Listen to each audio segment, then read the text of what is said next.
বন্দে পুরুষোত্তমম। সর্বপ্রথম প্রণতি জ্ঞাপন করছি আমার জীবন আরাধ্য দেবতা এ যুগের যুগ পুরুষোত্তম পরম প্রেমময় শ্রী শ্রী ঠাকুর অনুকূলচন্দ্রের রাঙা রাতুল চরণ। প্রণতি জ্ঞাপন করছি তারই পরিবারের তথা ইষ্ট পরিবারের প্রতি প্রত্যেকের রাঙা রাতুল চরণে।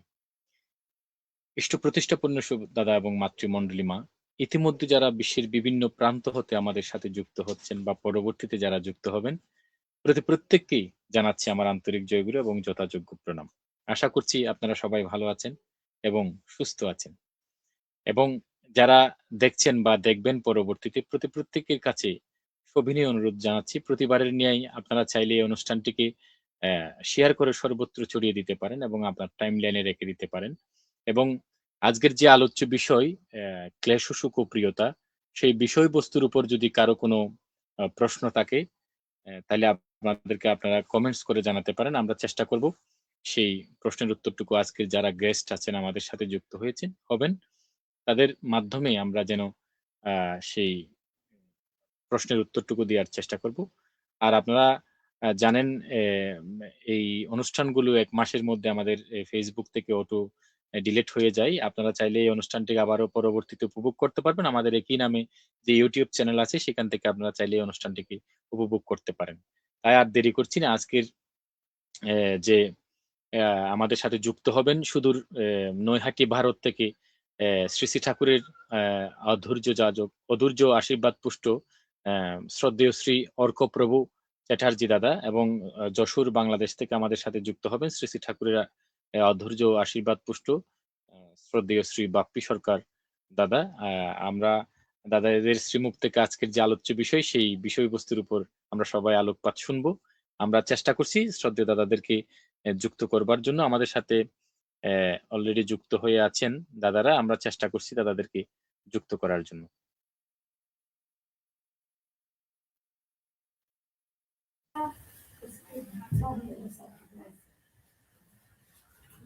দাদা আমার জয়গুরু এবং সশ্রদ্ধ প্রণাম নেবেন।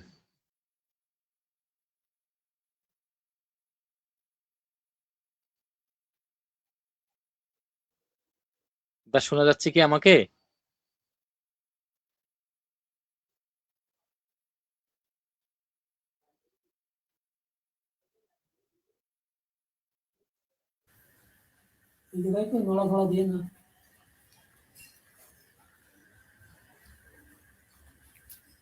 দাদা শোনা যাচ্ছে কি আমাকে?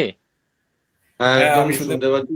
খুবই দুঃখিত, আমাকে একটু মানে আপনি যখনই আমায় ডেকেছেন তখনই আমাকে সেই সময় আমাকে উঠতে হয়েছে, বাড়িতে একজন এসেছিলেন তাই জন্য।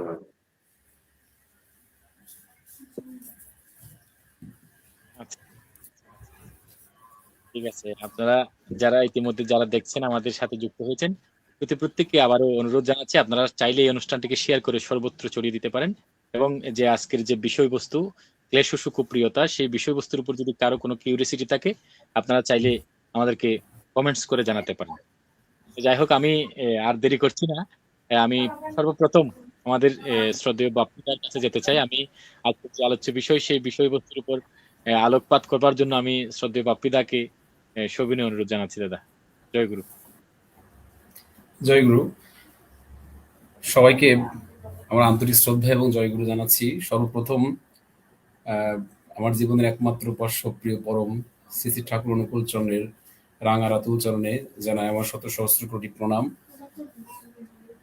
প্রণাম জানাই ইষ্টবাহী ইষ্ট পরিবারের প্রতি প্রত্যেকের চরণে। সাথে সাথে এই আলোকবর্তিকা পেজের মাধ্যমে আজকের এই লাইভ সেশনটি যে যেখান থেকে দেখছেন প্রত্যেককে আমার আন্তরিক শ্রদ্ধা এবং জয়গুরু জ্ঞাপন করছি। আজকের আলোচ্য বিষয়টি অত্যন্ত চমৎকার।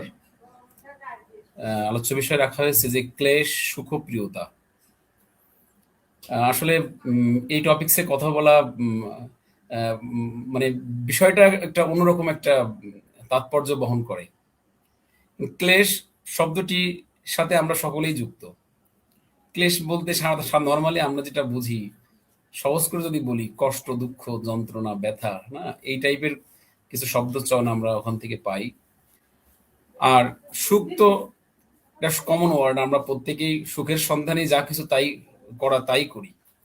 সে ঠাকুরের কাজের সাথে যুক্ত হওয়া থেকে শুরু করে ইষ্টমুখী যে সমস্ত চিন্তা চেতনা, সেগুলির নেপথ্যে একটা সূক্ষ্ম কারণ থাকে, সেটি হলো আমরা প্রত্যেকেই কিন্তু মানে বাঁচতে চাই এবং বাড়তে চাই, অর্থাৎ মানে বর্ধিত হতে চাই, এক কথায় বিবর্তনের দিকে যেতে চাই।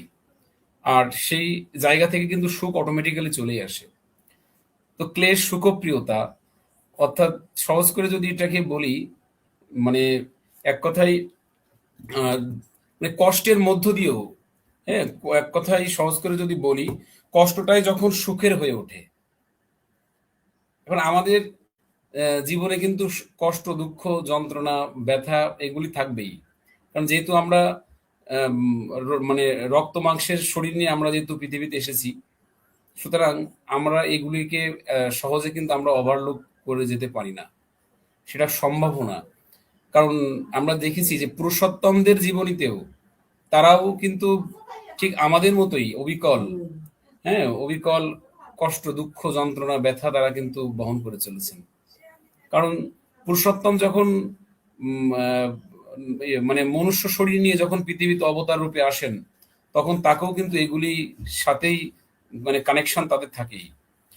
আমরা শ্রী ঠাকুরের জীবনেতেও দেখেছি, ঠাকুর ঠাকুর বিভিন্ন সময় কত কষ্ট করে তার তার দিনপথ তিনি করেছেন। সেই ছোটবেলার জীবনীতে যদি দেখি, মানে খুব কষ্টের মধ্য দিয়ে, খেয়ে না খেয়ে মানে এতটা দারিদ্রতা ছিল, কিন্তু তার ওই দারিদ্রতার পিছনে কিন্তু মানে দারিদ্রতা ছিল বটে, কিন্তু ওইটা তাকে যে স্পর্শ করতে পারেনি। ছোটবেলায় দেখতাম ঠাকুরের মা মাতা মনমোহিনী দেবী, তিনি মুড়ি ভাজতেন, ঠাকুর সেগুলি পাবনায় নিয়ে বিক্রি করতেন। এভাবে করে তার একটা সময় সংসার চলেছে। আবার দেখেছি ঠাকুর কয়লার খনিতে, কয়লার গুদামে তিনি কাজ করতেন, কত কষ্ট করেছেন মানুষের জন্য। আর তার সমগ্র জীবনই তো, পুরুষোত্তমদের জীবনটাই তো এমনই না। তো সুতরাং আমাদের পার্থিব জগতে, অর্থাৎ জাগতিক জীবনে আমরা কিন্তু কষ্ট, দুঃখ, যন্ত্রণা এগুলোর মধ্য দিয়ে আমরা সবসময় চলি। কিন্তু এখানে প্রশ্নটা এসেছে যে এই কষ্ট, দুঃখটা, এই ক্লেশ, এটা যখন এটা আমাদের কাছে সুখের হয়ে উঠতে পারে, কিন্তু আমরা এটাকে চাইলেই আমরা ইজিলি মানে এর ভিতর থেকেও আমরা সুখটাকে কিন্তু অ্যাচিভ করতে পারি। তার কিছু সেই সিস্টেমে আসতে হবে, তাহলে সম্ভব। কারণ আমরা এমন হয় যে ঠাকুর যে বলছেন না যে মানে কিছু মানুষ আছে মৌমক্ষী, মানে কুয়ের মধ্য থেকেও যারা মধুকে যারা আহরণ করে, মানে আর একদল মানুষ থাকবে যে তারা ভালোর ভিতর থেকেও খারাপটাকে তারা তারা বেছে নেবে। তাদেরকে ঠাকুর বলছেন যে মাসি মক্ষী। আমাদের মৌমক্ষী, অর্থাৎ ভালোটাকে আমাদের কোনো না কোনো ভাবে আমাদের কিন্তু যেটা অ্যাসিভ করতে হবে। তো এই কষ্ট দুঃখের মধ্য দিয়েও আমরা কিন্তু সেই সুখের সন্ধান পেতে পারি। আর সেটা পেতে হলে আমাদেরকে তেমনতর একজন মানুষের দ্বারস্থ হতে হয়, অর্থাৎ আমাদের জীবনে তেমনতর একজন আদর্শ কিন্তু থাকতে হয়। সে আদর্শের জন্য যদি আমরা কষ্ট ভোগ করি, দুঃখ ভোগ করি, সেটা কিন্তু আমাদের কাছে কিন্তু অত্যন্ত আনন্দের। আজকে বলতে দ্বিধা নেই যে আমাদের জীবনে আমরা ঠাকুরকে গ্রহণ করেছি, আমাদের লাইফটা কিন্তু মানে ইজি না। বিভিন্ন সময় ঘাত প্রতিঘাত, বিভিন্ন রকম ব্যারিয়ার, প্রতিবন্ধকতা স্ট্রাগল করে কিন্তু লাইফটাকে লিড করতে হচ্ছে। তো এটার মধ্য দিয়েও একটা আশার ব্যাপার থাকে যে আমাদের শ্রী ঠাকুর আছেন, নাকি ব্যাপারটা শ্রী ঠাকুর মাথার উপরে আছেন, এইটা কিন্তু আমাদের একটা বড় একটা অ্যাসেট, বড় একটা অ্যাচিভমেন্ট। তো ঠাকুর যেহেতু আছেন, আমাদের কিন্তু এটা কষ্ট কষ্ট বলে কিন্তু বোধ আমরা কিন্তু বোধে আসে না। এই জন্যই আমাদের তেমনতর কর্ম করা উচিত, যার মধ্য দিয়ে যদি আমরা আদর্শকে পোষণ দেওয়ার মতন তার তার জন্য যদি আমরা লেগে পড়ি, তার জন্য যদি আমাদের কষ্ট সহ্য করতে হয়, তাহলে কিন্তু সেই কষ্ট আমাদের কাছে সুখের হয়ে ওঠে। আমরা যদি ভক্ত হনুমানের জীবনের দিকে তাকাই, হনুমান সবচেয়ে বড় ভক্ত, তার মতন এত বড় ভক্ত কিন্তু আমরা দেখি না। তিনি প্রভু রামচন্দ্রকে ভালোবেসে তার সমগ্র জীবন তিনি কিন্তু কাটিয়ে দিয়েছেন, তাই না? কিন্তু প্রথমে কিন্তু তিনি যখন রামচন্দ্রের কাছে আসছিলেন, তখন কিন্তু রামচন্দ্রকে ভালোবেসে তিনি আসেননি। আমরা একটা জায়গায় পেয়েছি যে তিনি মূলত এসেছিলেন প্রভু রামের ওই যে যে দল ছিল, বাহিনী ছিল, তার সেনাপতি হওয়ার একটা বাসনা কিন্তু তার ছিল। ফার্স্ট অফ অল, প্রথমের কথা দিকে বলছি। পরবর্তীতে তিনি কিন্তু অনুভব করেন যে তিনি যে গন্তব্য খুঁজছেন, তিনি যাকে খুঁজছেন তিনি সেই পুরুষোত্তম রামচন্দ্র। অর্থাৎ তিনি যখন অনুভব করেন, রিয়েলাইজেশন যখন তৈরি হয়, তখন কিন্তু তো তার সমগ্র সত্তা দিয়ে, জীবন দিয়ে, তার অ্যাক্টিভিটি দিয়ে তিনি একমাত্র রামকেই ভালোবেসেছেন। তা না হলে সেই মুক্তোর মালা চুরি করে যখন আনতে গেল সেই রাবণের থেকে, বাসভবন থেকে, এটা কিন্তু ইটস নট ইজি টাস্ক, এটা এত সহজ ছিল না। আবার সেই এক লাফ দিয়ে সেই লঙ্কায় চলে গেলেন না, এত বড় সমুদ্র পার হয়ে, এটা কি এত সহজ ব্যাপার ছিল? আবার যদি বলি সেই বিশল্যকরণী আনতে গেলেন সেই পাহাড় পর্বত ডিঙিয়ে, এটা কিভাবে সম্ভব? এই কষ্ট, তিনি কিন্তু কখনো কষ্টটাকে কষ্ট বোধ করেননি। কেন?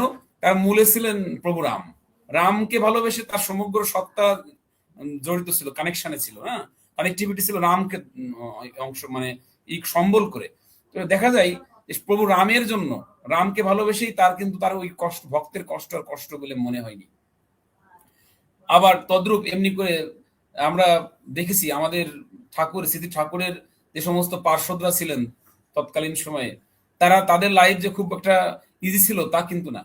তারা বহু কষ্ট, যন্ত্রণা সহ্য করেছে, দিনের পর দিন খেয়ে না খেয়ে।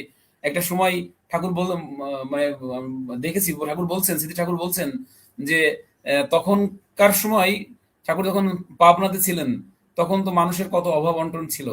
হ্যাঁ, ঠাকুর বলছেন যে তখনকার মানুষের এত রোগ ব্যাধি ছিল না। তখন ওই আউশ ধানের মোটা চাল আর একটু পাতলা ডাল খেয়েই তারা মানে তাদের লাইফটা সুন্দরভাবে কাটিয়ে দিতেন। আমি মনে দেখেছি যে শ্রী বড়মা, তারপর মাতা মনোমোহিনী দেবী, স্মৃতি ঠাকুরের মাতৃদেবী, তারা কোন রকম একটা দলা দলা বানিয়ে আপনার দিতেন। দেখেছি যে সেই শ্রদ্ধ অনন্ত মহারাজ, কিশোরী মোহন, তারা কিভাবে সেই একটা দলা ভাত খেয়ে তারা কত সুন্দর মতন করে তারা দিন পার করতেন আনন্দে, অত্যন্ত আনন্দে। এটা কিভাবে সম্ভব? এগুলি কিন্তু শুধুমাত্র তারা ঠাকুরকে ভালোবেসেছিলেন, তাদের জীবনে ছিল শ্রী ঠাকুরই মুখ্য ছিল। তারা কিন্তু ওই মানে ইসের আশায়, বড় মানে আরাম আয়েসে থাকবে এই আশায় কিন্তু ঠাকুরকে তারা গ্রহণ করেননি। ঠাকুরকে তারা অন্তর থেকে ফিল করেছিলেন। তো এমনি করে আমাদের জীবনীতেও ঠাকুরের যেখানে যতটুকু আমরা দেখি, আমাদের জীবনেও কিন্তু এরকম কষ্ট, দুঃখ, যন্ত্রণা, ব্যথা এগুলি আমাদের থাকবেই, ছিল, আছে। এগুলি নিয়েই কিন্তু আমাদের চলতে হয়। কিন্তু গুলি যদি আমাদের ইষ্টের জন্য হয়, তাহলে কিন্তু আমাদের আর ওই কষ্ট বোধ হয় না। ঠাকুর বলছেন একটা জায়গায় যে দারিদ্রতা থাকতে পারে, কিন্তু দারিদ্রতা যদি আমাকে দরিদ্র করে ফেলে তাহলে বরং আমি হেরে গেলাম। দারিদ্রতা আমাকে দরিদ্র করবে না। ঠাকুর বলছেন যে কেউ দরিদ্র এটা বলুক, এটা আমার ভালো লাগে না। মানুষের দারিদ্রতা থাকতে পারে, হ্যাঁ, এখন ইষ্টের জন্য ভালোবেসে মানুষ এগুলি, আমরা যদি তেমনতর কষ্ট আমরা বোধ করি বা কষ্টের মধ্যে থাকি, তাহলে আমাদের সেটা হলো পরম সুখের একটা উৎস বলে মনে, তখন আর ওই কষ্টটা থাকে না। ঠাকুরকে একবার আমাদের ঠাকুরের এক বিদেশি ভক্ত, সম্ভবত এঞ্জেল মিট্রাম, এই দাদা একদিন কথা প্রসঙ্গে ঠাকুরকে বলেছিলেন যে যিশু ক্রাইস্ট একটি জায়গায় বলেছেন যে পাখিদের বাসা থাকে, পাখি যারা তাদের কি থাকে, বাসা থাকে না, শিয়ালের থাকে গর্ত, কিন্তু তোমরা যারা আমার ভক্ত, আমার মানুষ যারা, তোমাদের মাথার উপর মাথা গুজবার কোনো ঠাঁই থাকবে না। তোমরা একমাত্র ঈশ্বরকে, অর্থাৎ ইষ্টকে ভালোবেসে তোমরা কষ্টের মধ্যে থাকবে, সে কষ্টই করবে। এমনতর মেন্টালিটি আমাদের কিন্তু থাকা চাই, তাহলে কিন্তু আমরা তাকে আমরা কিন্তু মানে ফিল করতে পারবো। ঠাকুর যে প্রার্থনার মধ্যে বলছেন যে স্বার্থ আমার তুমিই শুধু, কোনো প্রয়োজন স্বার্থ নয়। বা যে ছোট ছোট যে কথাগুলি, আবার যে বলছেন সে সম্বিতি গ্রন্থে একটি জায়গায় দেখছি, সম্বিতির গ্রন্থে সম্ভবত সাধনা অংশে ৩০৯ নম্বর বাণীতে ঠাকুর বলছেন যে মনে রেখো তোমরা ক্ষুধায় অন্ন পাবে না। কথাগুলো কত চমৎকার! বলছে তোমরা মনে রেখো তোমরা ক্ষুধায় অন্ন পাবে না, অসুস্থ হলে চিকিৎসা পাবে না, হ্যাঁ, মানে পরিধানের জন্য বস্ত্র পাবে না, তারপর তোমাদের মানে শয্যা হবে এই তৃণবিতান, আর ঘরের ছাদ হবে আকাশ। এই এমনতর চলনে কিন্তু আমাদের চলা, মেন্টালিটি আমাদের কিন্তু থাকতে হবে। এই কষ্ট এটা কিন্তু আমরা ঠাকুরকে গ্রহণ করেছি, ঠাকুরই আমাদের জীবনে কিন্তু একমাত্র ফার্স্ট অ্যান্ড ফরমোস্ট থাকা চাই। আর তার নির্দেশ প্রতিপালনের জন্য যদি আমাদের সাময়িক দুঃখ ভোগও করতে হয়, সেই দুঃখ কিন্তু দুঃখ থাকে না, সেটা মানে মহা সুখের একটা উৎস কিন্তু হয়ে আমাদের সামনে দাঁড়ায়। কিন্তু দেখা যায় যে এই যে যে কথাগুলি আমরা সহজে মুখে বলতে পারি, বাস্তবতা কিন্তু এত সহজ না। আমরা ঠাকুরকে গ্রহণ করেছি, ঠাকুরের দীক্ষায় দীক্ষিত হয়েছি, মানে যতটা পাচ্ছি ঠাকুরের কাজ করছি, কিন্তু ঠাকুরকে ভালোবেসে কিন্তু সবাই ঠাকুরের কাছে আসে না। ঠাকুর একটি জায়গায় বলছেন যে আমার সামনে কত মানুষ প্রতিদিন আসে, কিন্তু এদের ভিতর সবাই কিন্তু আমাকে ভালোবেসে আসে না। কেউ আসে আমার অর্থের জন্য, কেউ আসে আমার সংগঠনের পদ পদবীর জন্য, কেউ আসে অর্থ মান যশ ইত্যাদির আশায় আমার কাছে আসে, বহু বাসনা নিয়ে আমার কাছে মানুষ আসে।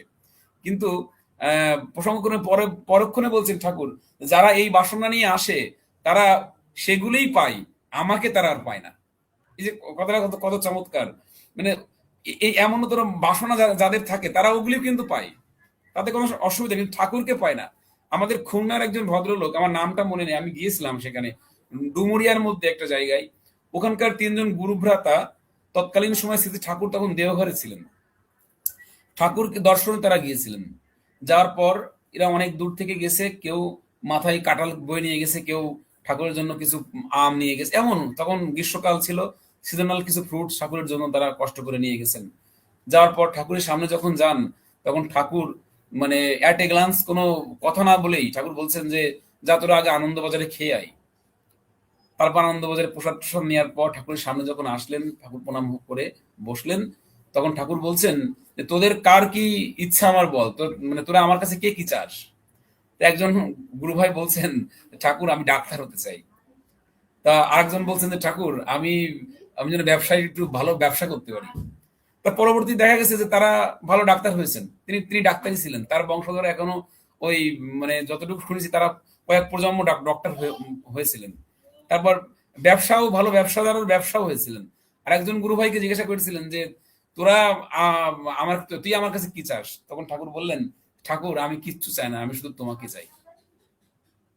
এই যে ফুলফিল আত্মসমর্পণ, আমি বাস্তবে একটা কথা বলি, আমি সেই বাসায় গিয়েছিলাম, তো যে যে যে দেখি সেখানে মানে যিনি শুধু ঠাকুরকে চেয়েছিলেন, তার পরিবার পরিজন খুব যে অট্টলিকায় থাকে তা কিন্তু না, কিন্তু মানুষগুলি ইষ্ট ঝোঁকা, ঠাকুরকে ভালোবেসে তারা মহাসুখে তাদের দিন তারা পার করছে।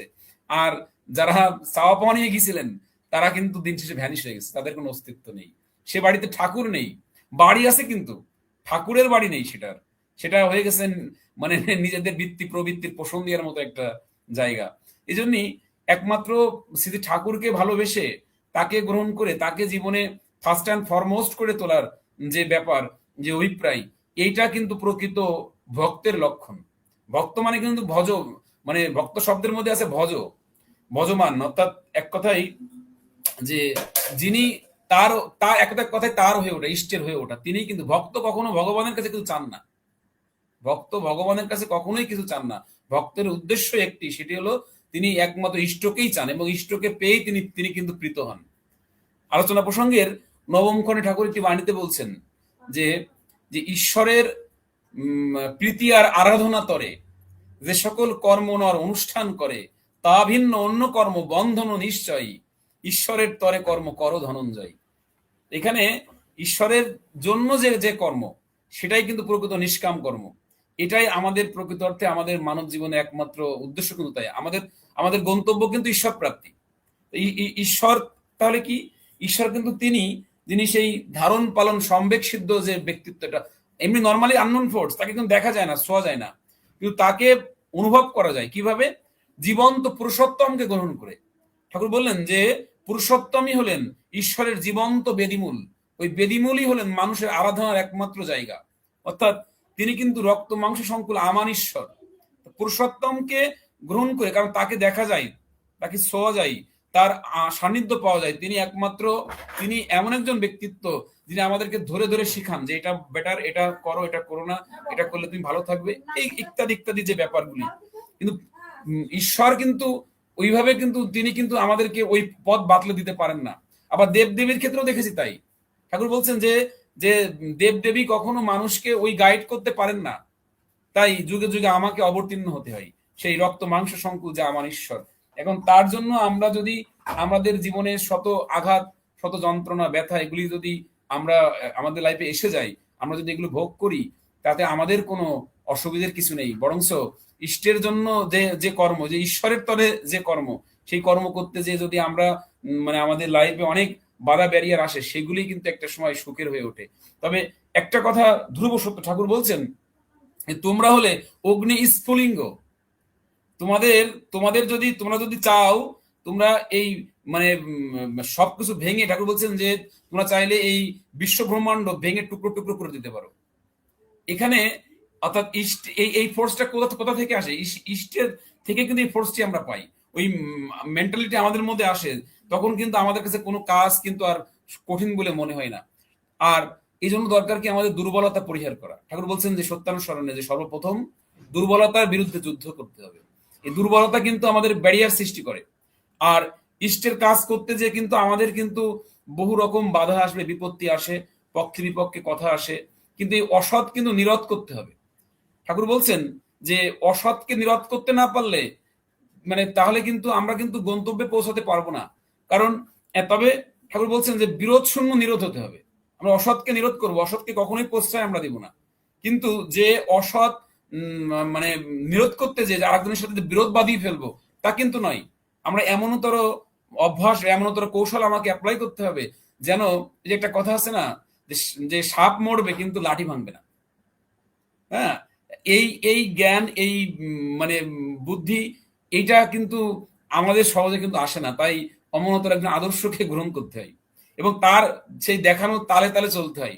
ঠাকুরের একটি বাণী আমার খুব ভালো লাগে। ঠাকুর বলছেন যে যে যদি ভালোই চাও, নিজের তালে আর নাচতে যেও না। আদর্শ যিনি তোমার, প্রিয় পরম যিনি তোমার, সেই তালেই নেচে চলো। আর ওই নাচনের ভিতর দিয়ে তারই উপচয়ী কর্মে নিজেকে নিয়োজিত রাখো, নিষ্পন্নতায় সমাধান করে তাকে। এই হচ্ছে বিপাক উত্তরণী আশ্রয়। তাই জীবন কিন্তু আজকে যদি দেখি, আমরা তো আপনি আমি তো নর্মাল ব্যক্তিত্ব, আমরা কি আর এমন? রবীন্দ্রনাথ ঠাকুরের সাথে তার আমাদের তুলনা চলে না। রবীন্দ্রনাথ ঠাকুরের মতন মানুষ, যিনি বিশ্বকবি, তিনি বিশ্বকবি হয়েছিলেন, কিন্তু তার তার জীবনী পড়লে দেখা যায় তার মতো বিশ্ব কষ্টের আর জীবন আর একটাও ছিল না। তার পুত্র পরিজন, কন্যা, জামাতা একে একে তার সাথে প্রত্যেকে বিট্রে কিন্তু করেছে। তাই রবীন্দ্রনাথ ঠাকুর গানের মধ্যে বলছেন যে বহু বাসনাই প্রাণপণে চাই, বঞ্চিত করে বাঁচালে মোরে।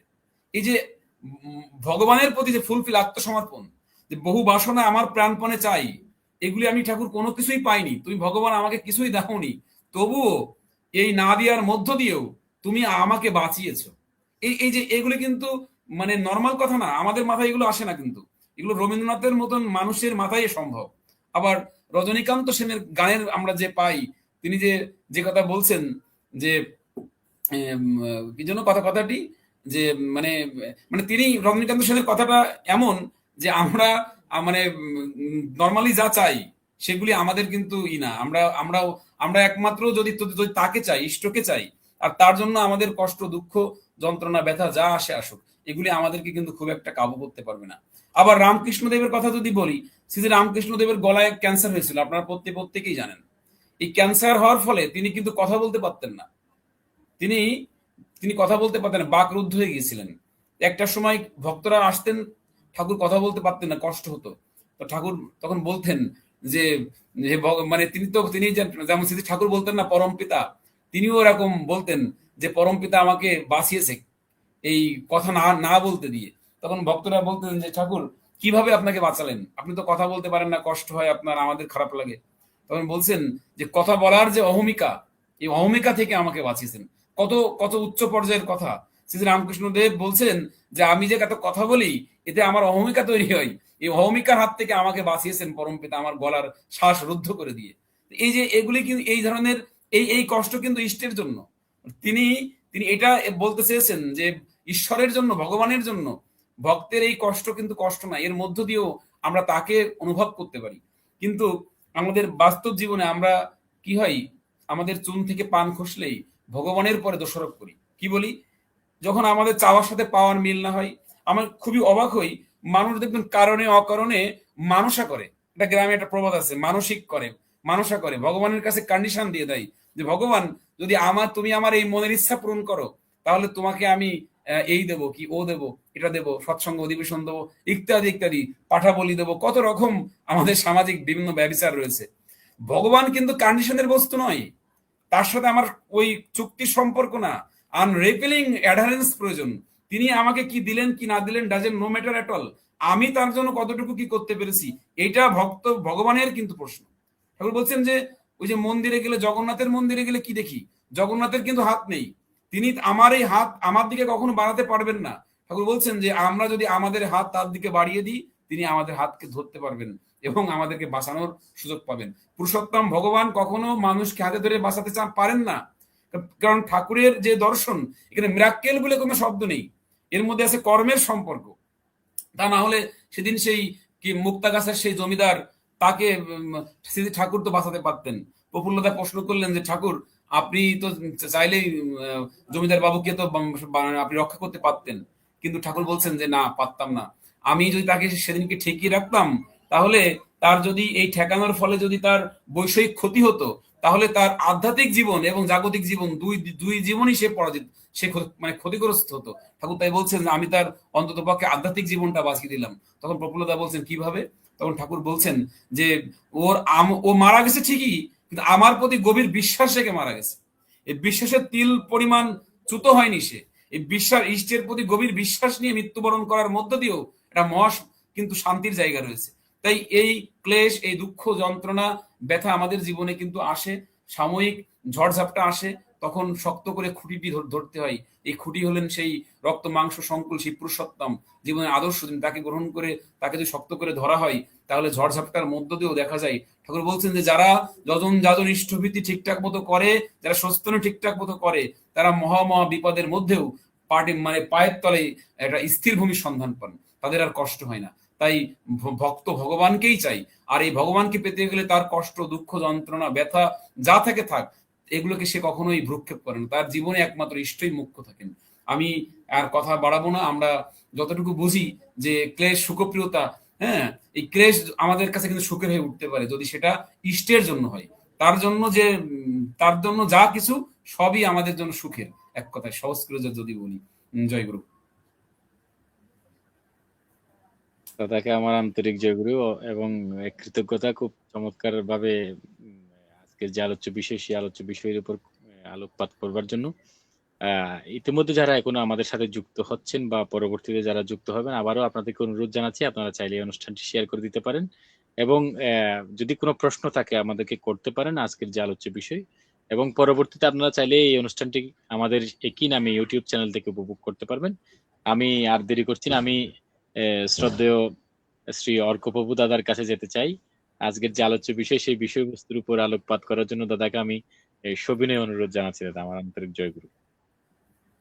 জয়গুরু। সর্বপ্রথম আমি আমার জীবন দেবতা শ্রী ঠাকুর অনুকূল চন্দ্রের চরণে প্রণাম জানাই, এবং যারা যারা আমাদের কথা শুনতে পাচ্ছেন এবং এই অনুষ্ঠানে সক্রিয়ভাবে যারা অংশগ্রহণ করেছেন, আমার গুরু ভাই, তাদেরকে তাদের অন্তস্থ শ্রী ঠাকুরের চরণে আমার প্রণাম। আজকে যে বিষয় সে বিষয়ে অত্যন্ত সুমধুর এবং সুগভীর আলোচনা করা সম্ভব, কিন্তু শ্রী ঠাকুর সত্যানুসরণে একটা বাণী দিয়েছেন। বাণীটা এক্স্যাক্টলি মনে পড়ছে না, কিন্তু বাণীটা অনেকটা এরকম যে বিষয়ের পরিবর্তনে যদি দেখো যে তোমার মনের পরিবর্তন হয়েছে, তাহলে বুঝতে হবে যে তোমার মন বিষয়ে আসক্ত। তো সেরকমই আমার মনের চঞ্চলতা এবং সর্বোপরি যে প্রবৃত্তি পরায়ণতা, সেই মন নিয়ে এই আজকের আলোচ্য বিষয় নিয়ে আমার ভাবনা খুব বেশি দূর গড়ায়নি, তাই আমি ক্ষমা চেয়ে নিচ্ছি সবার কাছে। যেটুকু ভাবতে পেরেছি ঠাকুরের আঙ্গিকে, এবং তার চেয়ে বেশি আমার ভরসা আছে ঠাকুরের ওপর, যে ঠাকুর আমাকে দিয়ে যেন বলিয়ে নেবেন। এই প্রার্থনা ঠাকুরের চরণে জানিয়ে আমি আলোচনা শুরু করছি। যখনই শুনেছি প্রথম ক্লেশ সুখপ্রিয়তা, আমি একটা সত্যি কথা বলছি যে আমার এই আলোকবর্তিকারী এই দাদার কথা, যে পূর্ববর্তী দাদা যে আলোচনা করলেন, দাদার কথা আমার সবার আগে মনে এসছে। দাদাকে আমি এতদিন আলোকবর্তিকায় দেখে এসেছি, উনি ওনার ঘরে দাঁড়িয়ে দাঁড়িয়ে এক জায়গায় ফোন রেখে আলোচনা করেছেন। এবং আজকে দেখছি উনি এখানে বসে আলোচনা করছেন। তো আমার সেটা দেখে খুব ভালো লাগছে যে উনি বসে আলোচনা করছেন। কিন্তু ক্লেশ সুখপ্রিয়তার এটা একটা খুব বড় উদাহরণ যে আমার কাছে যেটুকু সরঞ্জাম আছে আমি সেইটুকু সরঞ্জামকে পুরোপুরি কাজে লাগিয়ে আমার নিজের কষ্টটাকে স্বীকার করেও আমি কাজটা করছি, তার কারণ কাজটা করতে আমার ভালো লাগছে। যে কাজটা করতে ভালো লাগছে এর থেকে বেশি বড় প্রেরণা অর্থও হতে পারে না। এর থেকে বেশি বড় প্রেরণা আর কিছুই হতে পারে না। তাই সেই প্রেরণার মাধ্যমেই যখন কোনো মানুষ চলে, সেই প্রেরণায় যখন কোনো মানুষ চলে তখন সে কোনো মহৎ কাজ করতে পারে। আর এই প্রেরণায় কোনো মানুষ তখনই চলতে পারে যখন সে কাউকে ফুলফিল করার জন্য চলে, যখন তার প্রিয় কেউ, সেটা সবসময় মানুষ হয়। সবসময় মানুষ হয় বলবো না, সর্বোচ্চ পর্যায়ে যদি কোনো কাজ করতে তখন সেখানে কোনো মানুষকে বসাতে হবে। এছাড়া আহ অন্য কোনো কারণেও এই ধরনের কাজ করতে পারি। আমার আমার যশের প্রতি খুব নেশা। সেই যশের জন্য আমি টাকা ছেড়ে দিলাম। সেই যশের জন্য আমি প্রচুর কষ্ট করছি। তো আমার উদ্দেশ্য হচ্ছে লোকে আমার নাম করবে, লোকে বলবে আমি কেমন, ইত্যাদি এরকম। সেই জন্য আমি কাজ করছি। তো এখানেও কিন্তু আমি এসব সুখপ্রিয়তার উদাহরণ দেখতে পাই। কিন্তু সেখানে অসুবিধা আছে। সেখানে কি অসুবিধা সেটা হচ্ছে ওই আমাদের যে যে মনের কথা দিয়ে শুরু করলাম সেই বিষয়টায় পরে আসছে, এই বিষয়টা আমি ফিরবো। কিন্তু কেশব সুখপ্রিয়তার বিষয় যখন ভাবতে বসেছি তখন শ্রী ঠাকুরের জীবনের একটা অংশের কথা আমার খুব বেশি করে মনে এসেছে। সেটা হচ্ছে ঠাকুর যখন কলকাতায় ডাক্তারি পড়তে এলেন তখন উনি যেভাবে নিজের জীবন যাপন করেছেন, আমার কাছে মানে ব্যাপারটা পুরোপুরি ক্লিয়ার নয় যে ঠাকুর কেন অতটা কষ্ট স্বীকার করে নিয়েছেন। ঠাকুর বলেছেন ঠাকুর বলেছেন যে পড়াশোনার জীবনে আমি যে কঠোর দারিদ্র্যের সঙ্গে যুদ্ধ করেছি তা আমাকে অনেকখানি ঠিক করে দিয়েছে। অতখানি চরম অবস্থার মধ্যে না পড়লে মানুষের কষ্ট আজ যেমন করে বুঝতে পারি তা বোধ হয় পারত না। আমার না ভুল বটে, কিন্তু জীবনের প্রায় প্রতি পদক্ষেপ আমাকে প্রতিকূলতার পাহাড় কেটে এগোতে হয়েছে। কিন্তু ঠাকুরের এই বাণীটা তো আমার আমার কাছে যে ব্যাপারটা রহস্যময় লাগে যে শুধুমাত্র এইটুকুর জন্য ঠাকুর এত আহ কষ্ট করলেন, ঠাকুর এরম ভাবে এত কষ্ট যেটা যেচে যেচে নিলেন। ঠাকুরের জীবনে লিখেছেন শ্রদ্ধেয় ব্রজগোপাল দা, উনি বলছেন যে ঠাকুর অনুকূল চন্দ্র ছিলেন হচ্ছেন আভিজাত্যের পূজারী। তিনি বরাবর স্বাবলম্বী থাকতে চেয়েছেন, সেই কারণে উম ওই অঞ্চলে তার বিভিন্ন বন্ধু বান্ধব ছিল, বিভিন্ন আত্মীয় স্বজন ছিল, তাদের কারোর থেকেই তিনি কোনো সাহায্যের প্রার্থনা করেননি, তাদের সঙ্গে তাদের বাড়িতে গিয়ে থাকেননি। তার তিনি কিরকম অবস্থায় থাকছেন সেই ব্যাপারটা পুরোপুরি নিজের বাড়িতেও জানাননি। তিনি নিজেই নিজের ব্যাপারটা সামনে দিয়েছিলেন। কিন্তু কথাটা হচ্ছে তিনি কাকে খুশি করার জন্য তার যে এই ক্লেশ, তার এই ক্লেশ সুখপ্রিয়তার আহ রহস্যটা কি, তিনি কাকে খুশি করতে চেয়েছেন। তিনি ঠাকুর অনুকূল চন্দ্র বলেছেন বারবার যে তিনি তার মাকে খুশি করতে চেয়েছেন। আহ তিনি তিনি বরাবর চেয়েছেন যে লোকে তার নাম করবে। যেটা আমি যে যশের কথাটা বললাম একটু আগে, এই যশের তিনি আগ্রহী ছিলেন না। যে লোকে বলবে যে তিনি কত বড় মানুষ সেই বিষয়ে তিনি আগ্রহী ছিলেন না। কিন্তু তার মা তাকে লোকেরা তার মার কাছে গিয়ে ঠাকুরের ব্যাপারে প্রশংসা, তখন তার মা তাকে বলবে আমার ছেলে বাহাদুর ছেলে, বাহাদুর ছেলে কথাটা তিনি ব্যবহার করেছেন। তিনি সেই বিষয়ে অত্যন্ত মানে আমার যা পড়ে মনে হচ্ছে লোভী ছিলেন সেই বিষয়ে। তিনি চেয়েছেন ওটা, এইটাই আমি এটা চাই এটা। যেমন তার রসগোল্লার উপর সেরকম যেন এই বিষয়ের উপর আমার যেন মনে হয় যে একই রকম সেই টান যেন পড়ে যা মনে হয়েছে। তো এইরকম ভাবে তো ঠাকুর বলেছেন এরকম, কিন্তু আমার কাছে তবুও রহস্য তিনি কেন এইরকম ক্লেশ এবং তিনি কি কারণে, এবং সেই ক্লেশের যদি আমি লিস্ট দিই সেই লিস্ট খুব লম্বা লিস্ট। তিনি ফুটপাতে শুয়েছেন, খবরের কাগজ পেতে শুয়েছেন, খবরের কাগজের একটা অংশ পেতে একটা অংশ গায়ে দিয়ে শুয়েছেন। আহ তার এক আত্মীয়ের থেকে তার পিতৃদেব কিছু টাকা পেতেন, সেই টাকা প্রত্যেক মাসে তখনকার দিনে 10 টাকা করে দেওয়ার কথা ছিল ঠাকুরকে। তো 10 টাকা দিয়ে তখনকার সময় কলকাতায় থাকা এবং প্রাসাদ সাধনের ব্যবস্থা করা সম্ভব না খুব একটা ভালো করে। তো সেই টাকাটা উনি, তারপরে টাকাটাও কয়েকদিন পরে আসা বন্ধ হয়ে যায়, কয়েক মাস পরে আসা বন্ধ হয়ে যায়, উনি টাকা দেওয়া বন্ধ করে দেন। উনি খেতেন এমন একটা হোটেলে, এবং সেখানে এমন নোংরা ব্যবস্থা ছিল, ওখানে কিছু পশু পাখি ঘুরে বেড়াতো সেখানে। ঠাকুরকে দিন খেতে দেওয়া হয়েছে, ওখানে ঠাকুরের থালায় ওগুলো নাকের শিকনি লেগে আছে। তো ঠাকুর ওটাকে কোনো রকমে পরিষ্কার করে হাত মুখ ধুয়ে কয়েক গ্লাস খাবার খেতে পেরেছিলেন। এই রকম কষ্টের মধ্যে দিয়ে ঠাকুর দিন যাপন করেছেন। এবং ঠাকুর কুলিদের সঙ্গে থাকতেন, কুলিদের গুদামে থাকতেন। আমার মনে হয় সেইটা হচ্ছে ওই ওই যে যখন কুলিদের সঙ্গে থাকতেন, ওই সময়টা হচ্ছে হয়তো ঠাকুর সব থেকে আরামে থেকেছেন। যখন ঠাকুর কুলিদের সঙ্গে থাকতেন, যখন ঠাকুর তাদের চিকিৎসা করতেন, আমার মনে হয় ওই সময় সব থেকে আরামে, যে ফুটপাতে তাকে শুতে হয়নি। আর আমি এটাও বুঝে পাই না যে ঠাকুর মানে যে যে হোটেলে উনি খাওয়ার ব্যবস্থা করেছিলেন থেকে, মানে তাদেরকে দিয়ে উনি উনি মানে কোন কোন কর্মফলে ফাঁসালেন, আমি এটাও মানে বুঝে পাই না যে ঠাকুরের মতো মানুষকে কিরম ভাবে তারা তারা খেতে দিয়েছে, এবং তার ফলে তাদের মানে কিরকম কর্মফল তারা ভোগ করেছে। এইসব ভাবনার এইসব বিষয়ে বেশি দূর না এগিয়ে আমি ক্লেশ সুখ প্রিয়তার আর একটা উদাহরণ দিই। সেই উদাহরণটা হচ্ছে যে আমি নৈহাটিতে থাকি। আমাদের বাড়ি থেকে এই 10 মিনিট হাঁটা পথে গঙ্গার ওপারে যে জায়গাটা, সেটার নাম হচ্ছে চুচুড়া। সেই চুচুড়াতে একজন, অনেকেই মানুষ থাকে। তো আমি এই ইনস্টাগ্রামে একজনকে দেখি, সেই ভাই আমার থেকে ছোট। সেই ভাই একজন প্রফেশনাল বডি বিল্ডার। হ্যাঁ, ও মিস্টার ইন্ডিয়া হয়েছে।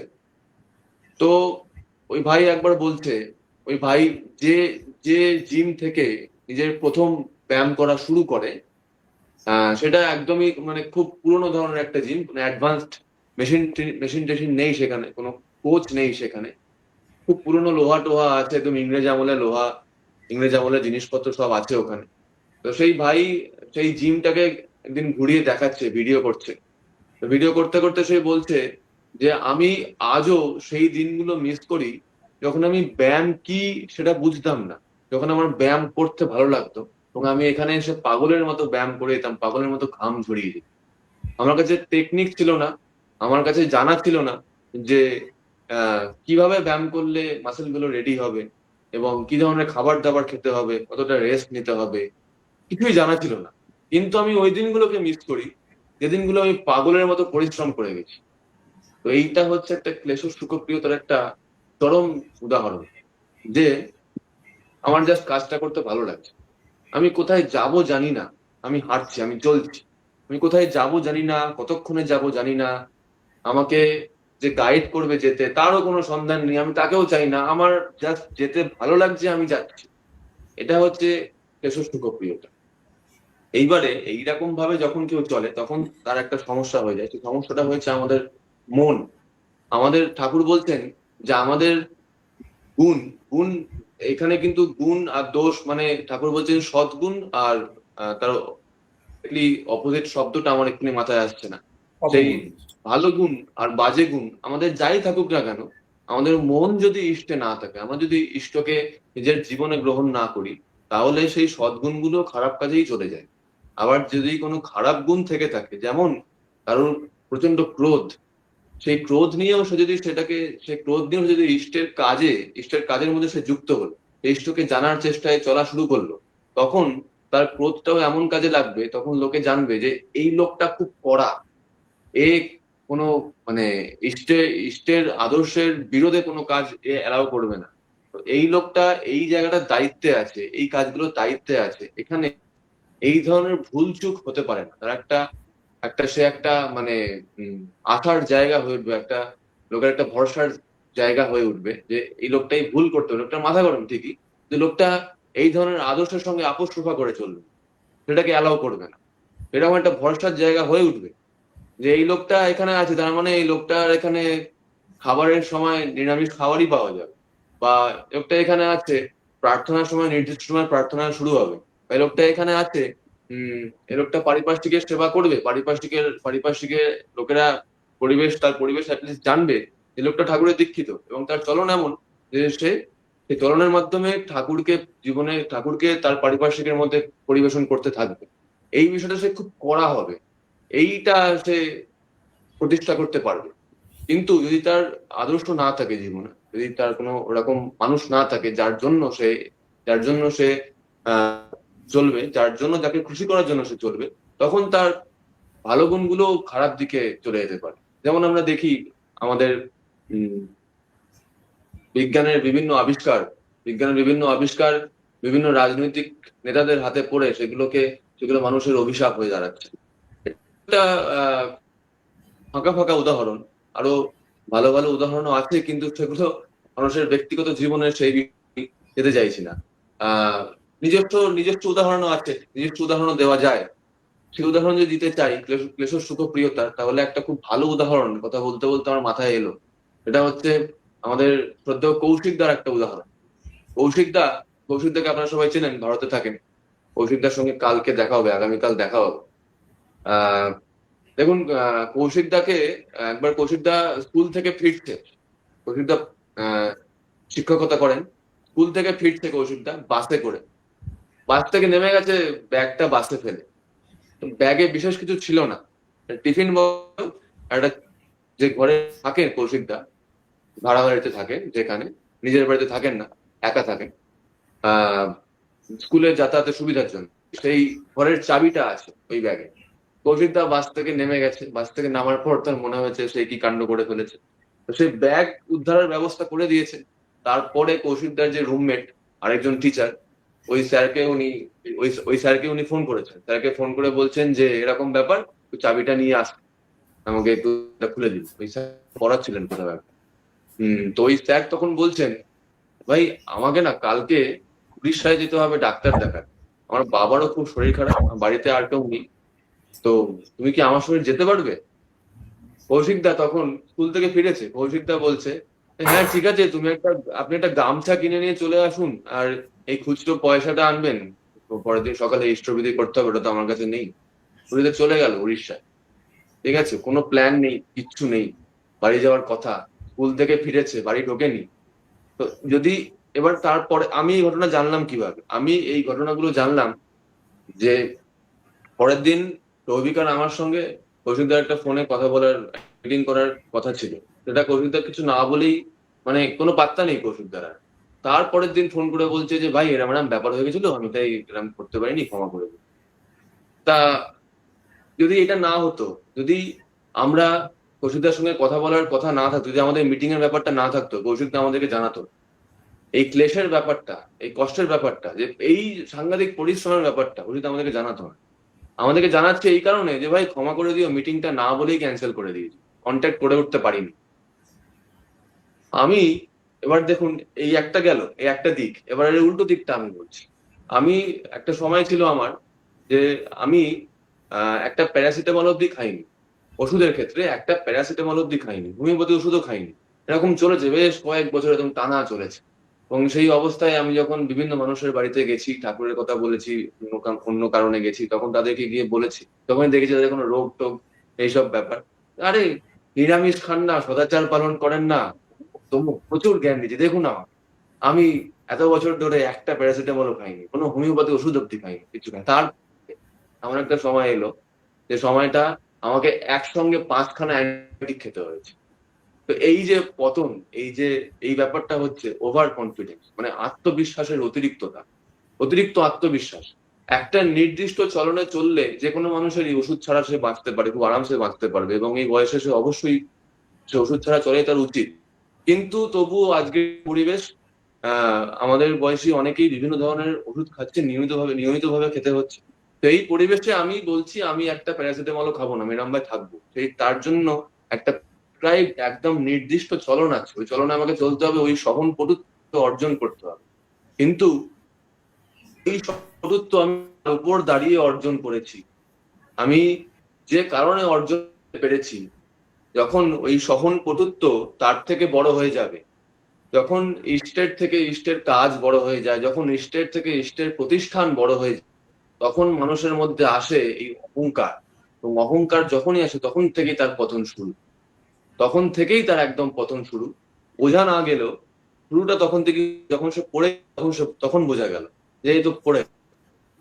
তাই এই আত্মবিশ্বাসের অতিরিক্ততা, আমি জানি যে ঠাকুরের চলনে চলে আমার এই জিনিসটা আমি করতে পেরেছি।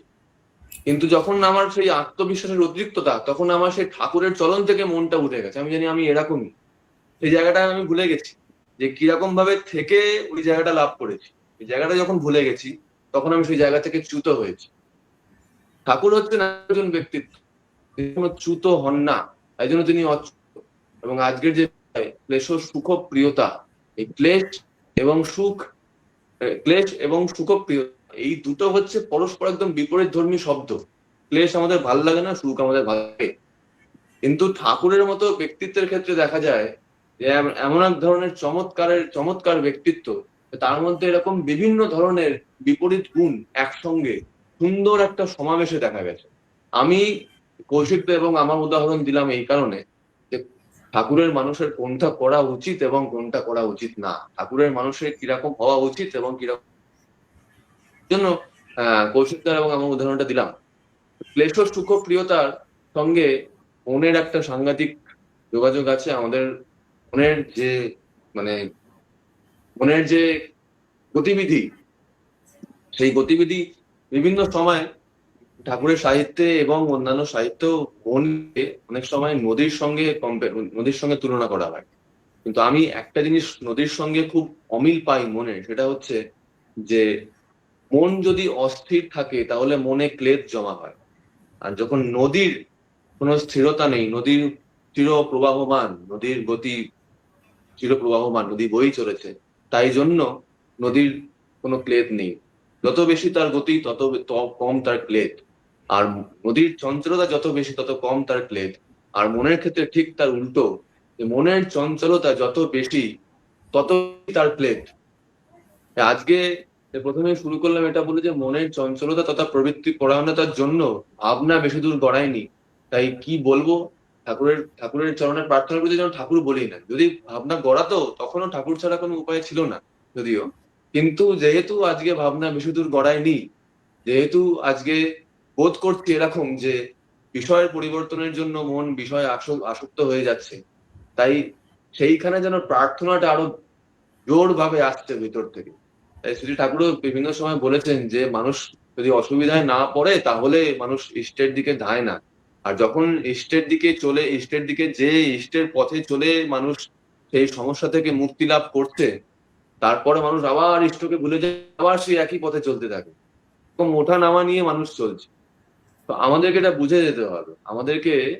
আমরা এই ঘটনাগুলো যখন আমরা দেখতে পাচ্ছি যে আমরা এই কাজটা করে এসেছি, অমুক লোকটা এই কাজটা করে এসেছে, সেটা আমরা ব্যাখ্যাটা করলাম, কিন্তু ব্যাখ্যাটা করে যদি সেটাকে ওই একটা আলোচনা করলাম, একটা ভালো লাগলো কথাগুলো বলতে, আপনারা শুনলেন, আপনাদেরও শুনতে ভালো লাগলো, যদি এইখানে আটকে যাই আমরা, তাহলে এই আলোচনার কোনো মানে হয় না।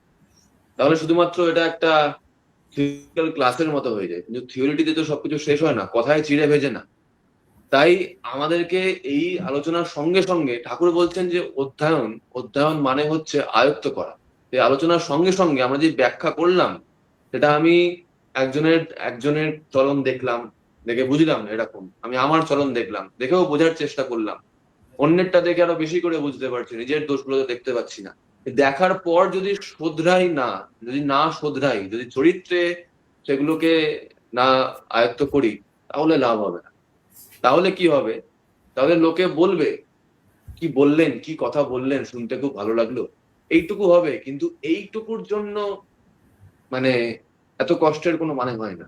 শুধুমাত্র এইটুকুর জন্য এত কষ্টের কোনো মানে হয় না।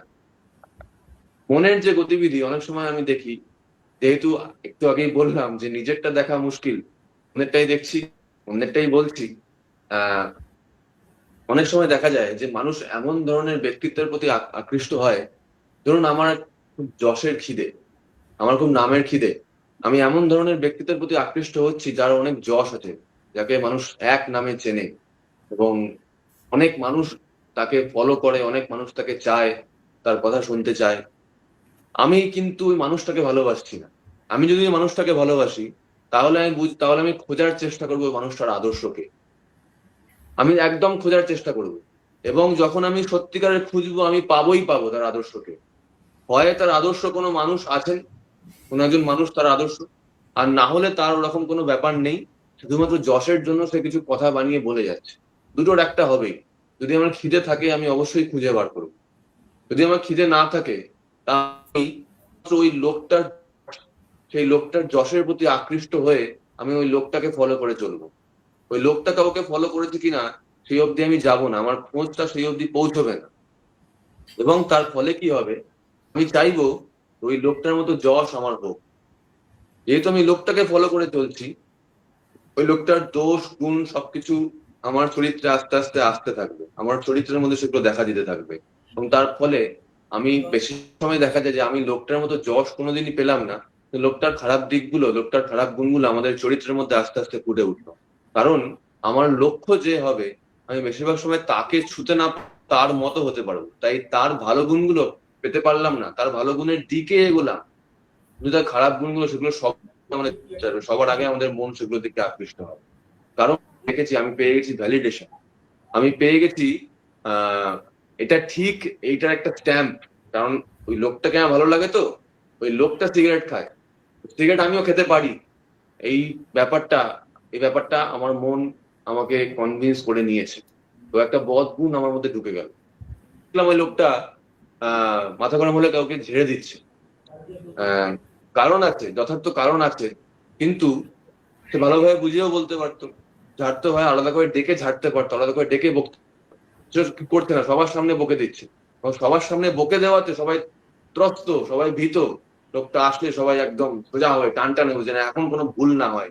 এই ব্যাপারগুলো সাংঘাতিক আমার মাথার মধ্যে একটা একটা মানে লোকটার প্রতি এমন একটা নেশার মতো করে টানলো আমাকে, যে এই তো এইরকম হতে হবে, এই তো ব্যাপার, যে লোকে দেখে টান টান হয়ে সোজা হয়ে বসে যাচ্ছে, এরকম চাই, এরকম ব্যক্তিত্ব চাই। কিন্তু এইরকম ব্যক্তিত্ব চাইতে গেলে লোকটা এই লোকটা কাকে ধরে এরকম ব্যক্তিত্ব লাভ করেছে, নাকি ওই ব্যক্তিত্বটা লোকটার একটা ভরণ। যেরকম আমি পোশাকটা এখন পরে আছি, অনুষ্ঠানটা শেষ হয়ে যাবে, আমি পোশাকটা পাল্টে ফেলবো, এই পোশাক আমি থাকবো না। সেই রকম লোকের সামনে যখন ওই লোকটা যখন পাবলিক লাইফে থাকছে না, তখনও কি লোকটা ওই রকম ভাবে থাকে? তখনও লোকটার এইটা একটা পোশাকই ব্যাপার নয় তো? তখন আমি এগুলো খুঁজতে চাইবো না, যখন আমি শুধু ওই লোকটার যশে আকৃষ্ট করবো। তার মানে ব্যাপারটা আমাদেরকে বুঝে নিতে হবে, যখন আমি কোনো মানুষের যশের প্রতি আকৃষ্ট হয়ে তাকে ফলো করে চলছি, যখন আমি আমার মন খুঁজতে চাইছে না যে সেই লোকটা কাউকে ফলো করে চলে তো, বা সেই লোকটা কাকে ফলো করে এইরকম যশস্বী হয়েছে, এরকম কথা বলতে পারছে, এরকম কাজ করতে পারছে, এরকম উঠে বেড়াতে পারছে, এরকম ভাবে আহ বিভিন্ন ধরনের কাজ বিভিন্ন ফিল্ডে করে বেড়াতে পারছে। যখন আমি খুঁজবো না যে লোকটা কি করে এই কাজটা করছে, লোকটার আদর্শকে, তখন বুঝতে হবে যে আমি শুধুমাত্র লোকটার ওই গুণে আকৃষ্ট, আমি লোকটাকে ভালোবাসতে পারিনি এখন। তো এই হচ্ছে আমাদের মনের খেলা। আমাদের মন এইরকম, যখন কোনো ফাঁদে পড়ে যায়, তখনও কিন্তু তার মধ্যে একটা ক্লেশ সুখ প্রিয়তা থাকে, তখনও কিন্তু ওই লোকটাকে ফলো করে চলার মধ্যে আমার একটা ক্লেশ সুখ প্রিয়তা থাকে, তখনও আমি অনেক কষ্ট করতে রাজি থাকি, কারণ আমার একটা জিনিস চাই। যখন আমি একটা জিনিস সোজাসুজি দেখতে পাচ্ছি যে আমি এখানে পৌঁছবো, তখন আমার মধ্যে ক্লেশ সুখ প্রিয়তা কাজ করবে। কিন্তু আমি দেখতে পাচ্ছি যে মইটা দেওয়ালে হেলানো আছে, দেওয়ালে হেলানো আছে, মইটা যদি বেয়ে উপরে উঠি, উপরে উঠতে পারবো, কিন্তু মইটা কোন দেওয়ালে হেলান দেওয়া আছে সেটা আমি ভালো করে দেখলাম না, সেটা আমি খেয়াল করলাম না, আমি সোজা উঠে গেলাম। উঠে গিয়ে দেখছি যে এই দেওয়ালটা আমার ঠিক পছন্দ না, আমি এই দেওয়ালে উঠতে চাইনি, তখন আরেক ঝামেলা। তাই এইরকম কমপ্লিকেশন এড়াতে খুব সহজ হচ্ছে যে আমাদের জীবনে একজন আদর্শকে ধরতে হবে। সেই আদর্শকে ধরলে আমাদের ক্লেশ একদম সুখেই পরিণত হয়ে যাবে, আমাদের কোনো ক্লেশ থাকবে না, যখন আমরা তার জন্য করবো, কারণ তাকে আমরা ভালোবেসেছি, সেই মানুষটাকে আমরা ভালোবেসেছি। সেই আদর্শ কে হবে, সেই আদর্শ আমার আমার খেতে ভালো লাগে, তাই জন্য একজন মানুষ ভালো রান্না করেন, সেই মানুষটা আমার আদর্শ হয়ে গেল, এরকম আদর্শ না। আমার কি ধরনের খাবার দরকার, কি ধরনের খাবার খেলে আমি পুষ্টি পাবো, আমার শরীর সুস্থ থাকবে, আমার মনে খারাপ প্রভাব পড়বে না, সেই পথটা আমাকে যে দেখিয়েছে, সেই রকম যেন আমার আদর্শ হয়। শুধুমাত্র যে খুব ভালো ভালো রান্না করে দিচ্ছে সেই যেন আমার আদর্শ না হয়ে যায়, সেই মনের ফাঁদে পড়বে। ক্লেশ সুখ প্রিয়তা দুটো দিকেই থাকে, এটা নিয়ে কোনো সন্দেহ নেই। এটা আমার মতো যারা প্রবৃত্তির চলনে চলে মানে কাল নষ্ট করেছে তার থেকে জেনে নিন যে ক্লেশ সুখ প্রিয়তা দুদিকেই আছে। প্রবৃত্তির চলনে চলে যে ক্লেশ হয় দেখছি, ওই জিনিসটা আমার চাই, সেটার পেছনে বৃথা সময় নষ্ট করেও যখন সময় নষ্ট করছি সেইটুকু সময় আমি খুব সুখে ছিলাম, তারপরে বুঝেছি যে বেকার সময় গেছে, খুব খারাপ ভাবে সময়টাকে নষ্ট করেছি।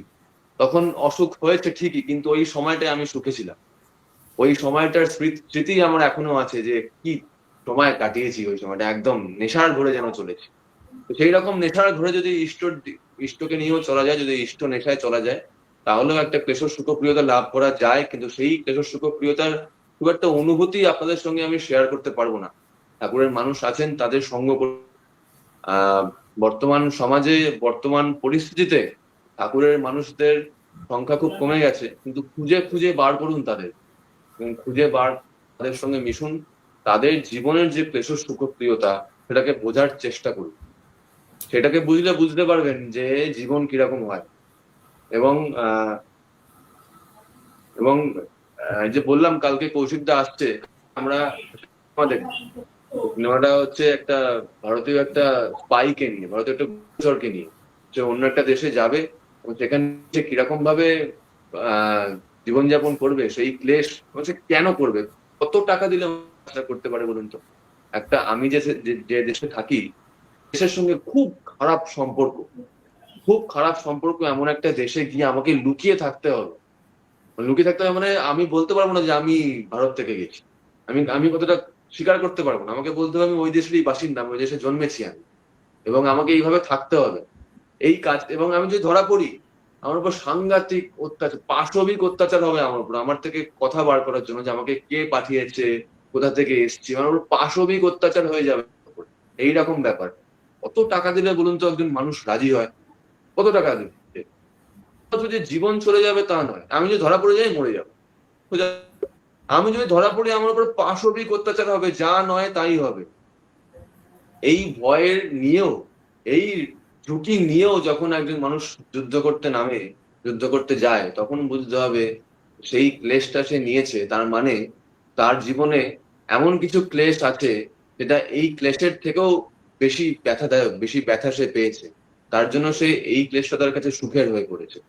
এরকম আরো অনেক সিনেমার উদাহরণ দেওয়া যায়, সিনেমার উদাহরণ দিচ্ছি কারণ এইগুলো মানে খুব সহজ হয়, এগুলো সত্যিকারের ঘটনার উপর বেস করে, এটা যখন সত্যিকারের ঘটনার উপর বেস না করে হচ্ছে, সেরকম ঘটনার উদাহরণও দেওয়া যায়। সবই তো মানুষের মন থেকে তৈরি, আর মানুষের মন হচ্ছে উম ঠাকুরের ভক্তরা বলছেন যে আমাদের অতীত জীবন, সেটাই আমাদের মন হয়ে আছে। আমাদের অতীত জীবনের যে অভিজ্ঞতা, সেই অভিজ্ঞতাটা নিয়ে আমাদের মন তৈরি হয়েছে।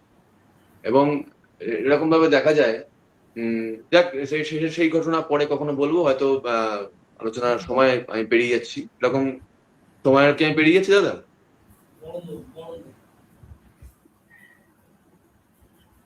আমি কি একটু বলতে পারি? আপনি মিউট আছেন। হ্যাঁ, নিশ্চয়ই নিশ্চয়ই। আচ্ছা আচ্ছা। আপনারা কি ওখানে বাংলাদেশে সুপার হিরো মুভিজ দেখেন, মার্ভেলের মুভিজ দেখেন আপনারা? না, অত বেশি সময় পাওয়া যায় না। আমাদের এখানে এমন কোনো সিনে প্লেসও নেই যে মানে একদম কমফোর্টেবল হয়ে দেখা যায়, এরকম কোনো পরিবেশও নেই, যার আচ্ছা কারণে আচ্ছা দেখা হয় না। আচ্ছা আচ্ছা। এখানে আপনার সৌভিক আমাকে একদিন বলছিল এই ব্যাপারটা। সৌভিকের একটা খুব প্রিয় ক্যারেক্টার, প্রিয় সিনেমার ক্যারেক্টার স্পাইডারম্যান। স্পাইডারম্যানের সিনেমায় দেখা যায় যে স্পাইডারম্যান মানে তার যে একটা ক্ষমতা আছে, সেই ক্ষমতাটার দিকে আমি যাচ্ছি না, তার কাছে প্রচুর কাজের সরঞ্জাম সাংঘাতিক সাংঘাতিক রয়েছে। ধরুন আমি এই ফোনটা এখন ইউজ করছি, আমার কাছে পৃথিবীর সব থেকে দামি ফোনটা রয়েছে, আমার কাছে পৃথিবীর সব থেকে দামি জামা কাপড় আছে, এগুলো সব দিয়ে আমি ঠাকুরের কাজ করছি এবং করে দিচ্ছি, করে আমি এক পৃথিবী জয় করে নিচ্ছি। এরকম আমার একটা, হ্যাঁ, আমি সব থেকে দামি গাড়িটা চড়ছি, আমি তুরন্ত এক জায়গা থেকে আরেক জায়গায় চলে যাচ্ছি, এরকম করে আমি ঠাকুরের কাজ করছি। আমি সব থেকে পরিশ্রম করছি, সবকিছু সরঞ্জাম দিয়ে আমি সব থেকে বেশি পরিশ্রম করছি। এরকম আমার জীবন, ঠিক? তো এই জীবন থেকে হঠাৎ করে একদিন এমন একটা পরিস্থিতি হয়ে গেল, যে লোকটা আমাকে ওই কাজ সরঞ্জাম গুলো প্রোভাইড করেছিল, সেই লোকটা, এবং লোকটা চলে যাওয়ার সঙ্গে সঙ্গে আমার কাছে সেই যন্ত্রপাতি গুলোও আর নেই, আমার কাছে ওই দামি ফোনটা আর নেই, আমার কাছে খুব একটা কম দামি ফোন এসে গেছে, আমার কাছে ওই দামি গাড়িটা আর নেই, আমাকে হেঁটে হেঁটে বাইকে করে করে সব জায়গায় যেতে হচ্ছে, আমার কাছে সেরকম দামি পোশাক আশাক নেই, আমাকে আর ওরকম ওই চকচকে পোশাক আশাক করতে পারছি না, এরকম একটা ব্যাপার। কিন্তু সেই পরিস্থিতিতেও আমি আমার জায়গা থেকে সরি, স্পাইডারম্যানের গল্পটা শুধুমাত্র এই ছোট্ট একটা জায়গার উপর করে, এই ছোট্ট একটা জায়গার উপর বেস করে পুরো ঘটনাটাকে সাজানো হয়েছে। ঘটনাটা হচ্ছে এইটা, একটা সময় তার কাছে সমস্ত কিছু ছিল এবং সে সমস্ত কিছু দিয়ে সে পরিবেশটা রক্ষা করেছে। তারপর একদিন হঠাৎ করে, মানে একদিনে ওইগুলো তার কাছে আর নেই। যে লোকটা দিয়ে, তার মেন্টার, সেও নেই ওখানে। তখন সে আদর্শের জায়গা থেকে সরেনি। তখন সে একটা বর্ম পরে যুদ্ধ করতো, এখন সে একটা সুতির জামা পরে যুদ্ধ করছে, কিন্তু সে যুদ্ধ করছে, সে ওই যুদ্ধের জায়গা থেকে সরে যায়নি। আমরা অনেক সময় বলি যে মানুষ পরিস্থিতির চাপে খারাপ হয়ে গেছে। ওই স্পাইডারম্যান ক্যারেক্টারটার সমস্ত অজুহাত ছিল, সমস্ত কারণ ছিল বলার যে পরিস্থিতির চাপে আমার কাছে সমস্ত কিছু ছিল, আমি হিরো ছিলাম। এখন পরিস্থিতির চাপে আমি ভিলেন হয়ে গেছি। এখন পরিস্থিতি আমার এমনই খারাপ যে আমার ছুরি না উপায়। আমি তো আগে রাজভোগ খেতাম, কিন্তু আমাকে একদিনে হঠাৎ করে বলছে আমার বাড়ি নেই, আমাকে ঘর ভাড়া, তোমাকে মানে ভাড়া নিয়ে থাকতে হবে, এইরকম পরিস্থিতি হঠাৎ করে। কিন্তু তখনও ওই সময়তেও আমি কিন্তু আমার যে কাজটা, আমার ইষ্টের যে কাজটা, সেই কাজটা আমি ছাড়িনি। তো এই হচ্ছে সুখপ্রিয়তার একটা নিদর্শন। এরকম ভাবে যখন মানুষ চলে তখন বুঝতে হবে যে মানুষ ইষ্ট নেশায় চলছে। তখন এই সুখপ্রিয়তা তখন নেশায় পরিণত হয়ে গেছে। আর আমি বলছি যে কোনো নেশাই খারাপ, ইষ্ট নেশা ছাড়া। যে কোনো নেশা খারাপ, ইষ্ট নেশা ছাড়া।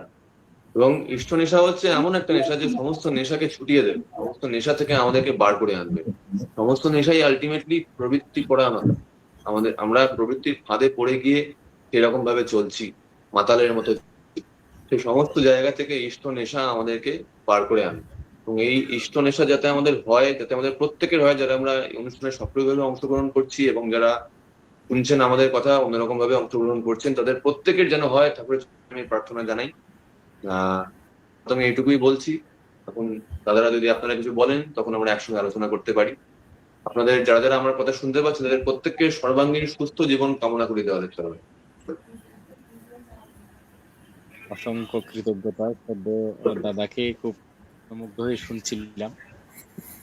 সুখপ্রিয়তার কথা বলতে গিয়ে একটা কথা আমার খুব মনে পড়ছে। আমি আমাদের গত লাস্ট যে সময় আমাদের কাছে পূজনীয় শ্রী বিনায়ক চক্রবর্তী দাদা আসছেন, আমি জিজ্ঞেস করছিলাম তানাকে, আমরা রেলে লাস্ট যেবার গিয়েছিলেন তিনি আমাদের রেল লাইনে করে গিয়েছিলেন, রেলগাড়িতে করে।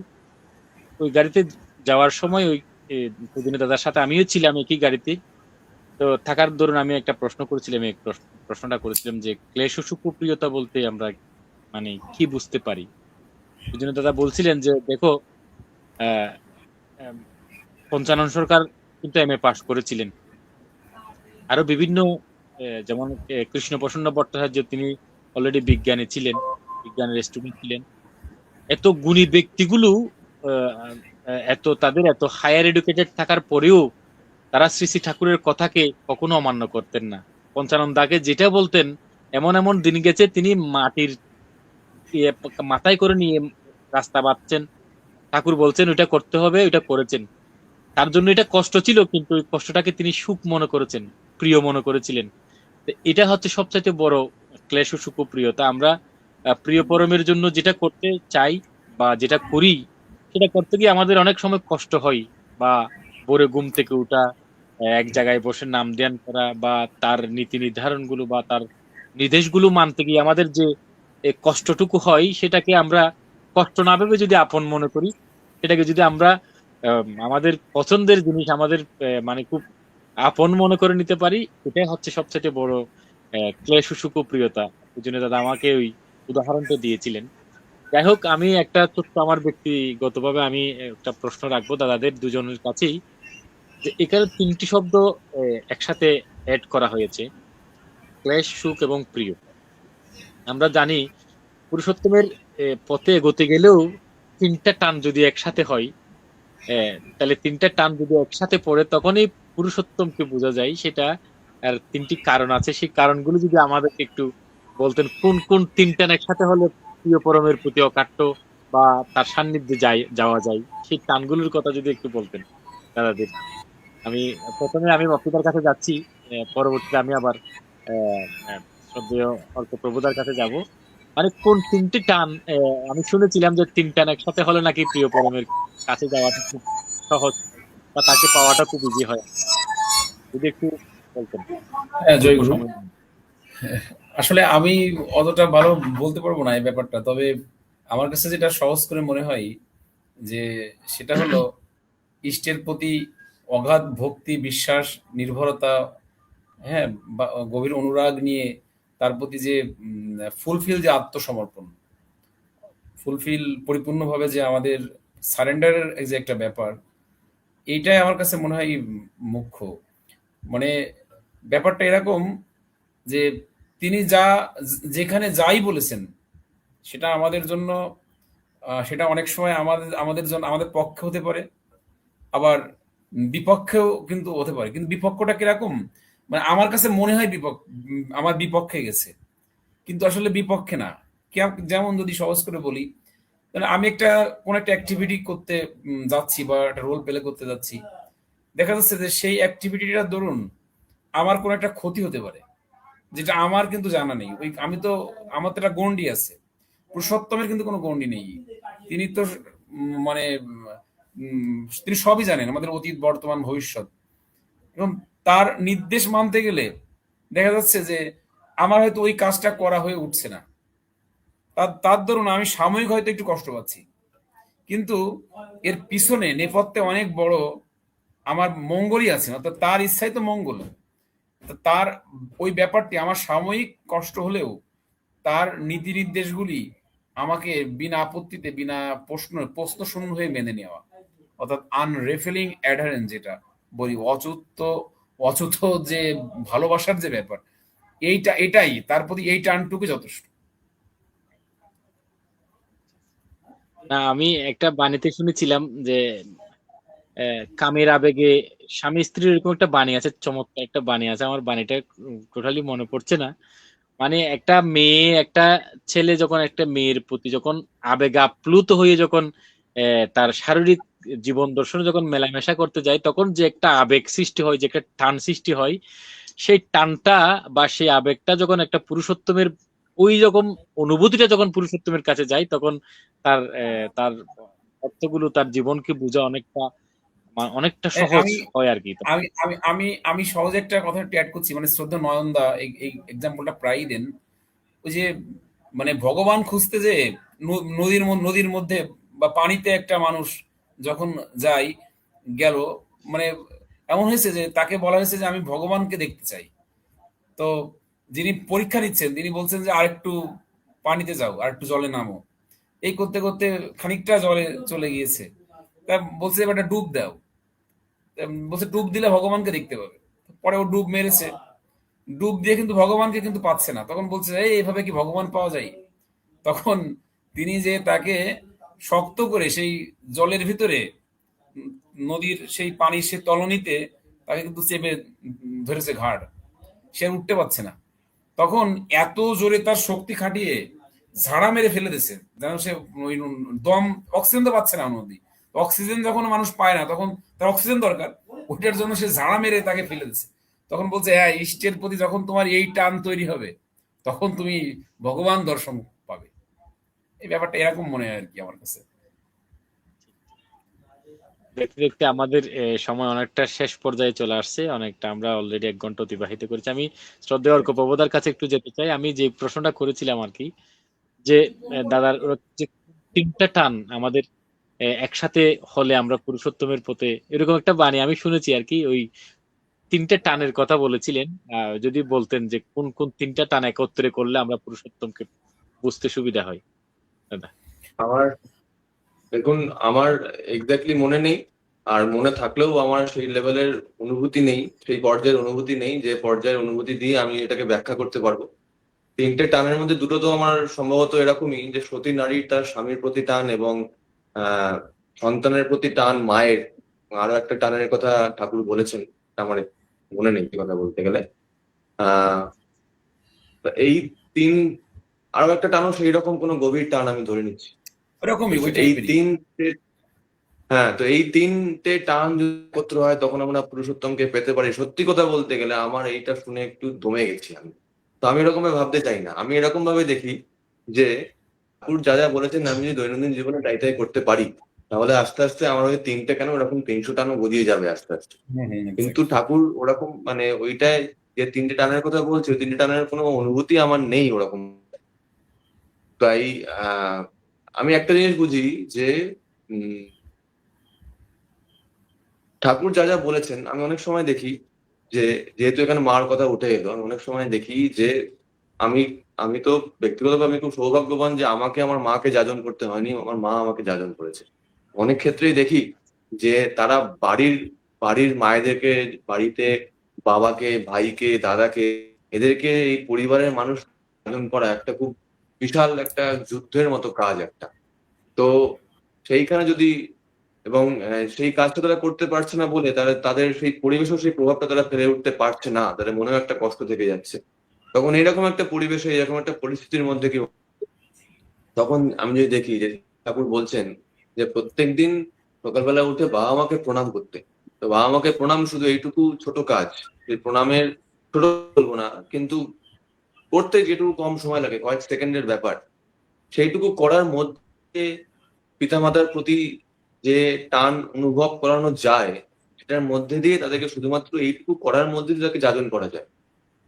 তারপর ঠাকুর যে পিতৃভীতি মাতৃভীতি করার কথা বলেছেন, যদি আমরা সেইগুলো করা শুরু করি, এগুলো করার মধ্যে দিয়ে আমার মধ্যে কি চেঞ্জ এসছে, আমার মনে, আমার চরিত্রে কি পরিবর্তন এসছে, সেই পরিবর্তনগুলো খুব স্পষ্টভাবে কাউকে অনুভব করানো যায়। এবং তাকে অনুভব করানোর জন্য করছি না, আমি করছি তার কারণ ঠাকুর বলেছেন করতে। তো এইরকম ভাবে যদি আমরা করতে থাকি, তখন আমরা ওই 3টে টানের আমরা আমাদের জীবনে ঠাকুরের প্রতি ওই 3টে টান, একদম সমৃত টানের যে মোট টানটা হয়, সেরকম টান আমরা গজিয়ে নিতে পারবো। তাছাড়া আর কোনো রাস্তা আমি দেখি না। ঠাকুর বলছেন যে ওই 3টে টান একত্রিত হলে, ওই রকম টান হলে তাহলে ঠাকুরকে পাওয়া যায়। কিন্তু এই 3টে টান একত্রিত করবো কিভাবে? সেইটার একমাত্র রাস্তা হচ্ছে ঠাকুর যা যা বলছেন তাই তাই করে যাওয়া। এবং শুধুমাত্র তার নির্দেশ তো আছেই, পরিস্থিতি অনুযায়ী, পরিস্থিতি এখন আমার কোনটা করতে হবে সেটা যেন আমার মাথায় বাজে। এবং সেটা মাথায় বাজাতে হলে, সেটা আমার মনের মধ্যে, যদি কেউ আমাকে মনের মধ্যে এসে বলে দেবে যে এখন এই পরিস্থিতিতে কি কাজ করা দরকার, যে এই কাজটা করলে ঠাকুরের আদর্শে চলা হবে, আর এই কাজটা করলে ঠাকুরের আদর্শ থেকে চ্যুত হব, আমি যদি ঠাকুরের সমস্ত বাণীও মুখস্থ করে ফেলি, তবুও হয়তো সেইটা আমার মনে নাও বাজতে পারে, যতক্ষণ না পর্যন্ত ঠাকুরের প্রতি আমার একটা ভালোবাসা না থাকবে। তো সেইটুকু ভালোবাসা আমাদের আসার জায়গা হচ্ছে, ঠাকুর নিজেই বলেছেন যে ঠাকুরের প্রতি টান আমরা নিয়ে জন্মাই, টান আমাদের আসেই, আমাদের বাড়িয়ে তোলা লাগে। তো যত আমরা বাড়িয়ে তুলবো, যখন শুধুমাত্র আমরা পড়ে একটা সুন্দর বাণী পড়লাম, ভালো লাগলো, মুখস্থ হলো, যখন শুধুমাত্র এইটুকুর মধ্যে আটকে থাকবো না, যখন আমরা আয়ত্ত করার চেষ্টার দিকে এগোবো, তখন আমাদের ওই 3টে টান আস্তে আস্তে বুঝিয়ে যাবে, এইটুকু আমি বুঝি। কিন্তু ওই 3টে টানের ব্যাপারে বেশি কথা বলতে গেলে আমার একটু ভয় লাগে। নিশ্চয়ই। মনে হয় যে কোনো কঠিন অঙ্ক করতে বসেছি, অঙ্কটা মেলানো খুব সমস্যার ব্যাপার, এরকম এটা আমার মনে হয়ে যায়। তাই আমি স্টেপ বাই স্টেপ ভেঙে ভেঙে দেখার চেষ্টা করি। না না, খুব চমৎকার। আমরা অনুষ্ঠানের একদম শেষ পর্যায়ে চলে আসছে। আমরা আর সময় দীর্ঘক্ষণ করব না, যেহেতু আমাদের এখানে অলরেডি 10:30টার কাছাকাছি চলে আসছে। আমরা সবাই হয়তো আনন্দবাজারে যাব একটু পরে। আমি আর দীর্ঘক্ষণ করছি না। আমি প্রত্যেককে অনুরোধ জানাচ্ছি, আপনারা যারা এখনো দেখছেন এই অনুষ্ঠানটিকে, প্রত্যেকেই এই অনুষ্ঠানটিকে শেয়ার করে দিবেন, এবং পরবর্তী আমাদের অনুষ্ঠান আগামী আবারও 15 দিন পর আবারও আমরা যে কোনো একটা আলোচককে নিয়ে আমরা আসবো। ততদিন পর্যন্ত আমাদের এই অনুষ্ঠানটিকে সাথে থাকবার জন্য আমি সবাইকে বিনীতভাবে অনুরোধ করছি, এবং কৃতজ্ঞতা জানাচ্ছি আজকে যারা আমাদের এই স্টুডিওতে এসে কথা বলেছেন, শ্রী শ্রী ঠাকুরের আদর্শিক কথা বলেছেন। আমি শ্রদ্ধেয় দাদাদেরকে আন্তরিক জয়গুরু এবং প্রণাম জানাচ্ছি যে এত আহ, আমাদের মূল্যবান কথাগুলো শোনানোর জন্য। দাদা, আমরা এই পর্যন্ত টানছি। দাদাদের আমি ধ্বনি দিয়ে একটু যদি শেষ করেন, যে কোনো একজন দাদা যদি ধ্বনি দিয়ে শেষ করেন, আমি খুব কৃতার্থ হব। জয় গুরু দাদা। ওই টাকা দিন দাদা, আপনি দিন। বন্দে পুরুষোত্তমম, বন্দে পুরুষোত্তমম, বন্দে পুরুষোত্তমম, বন্দে আর্য পিতৃম, বন্দে মাতৃবর্গান, বন্দে অহং কৃষ্ণ দৈবতান। পরম দয়াল শ্রী শ্রী ঠাকুর অনুকূল চন্দ্র জি কি জয়। জয়। বন্দে পুরুষোত্তমম। জয় গুরু দাদা, প্রণাম নেবেন। প্রণাম নিবেন আমার। জয় গুরু, প্রণাম। জয় গুরু।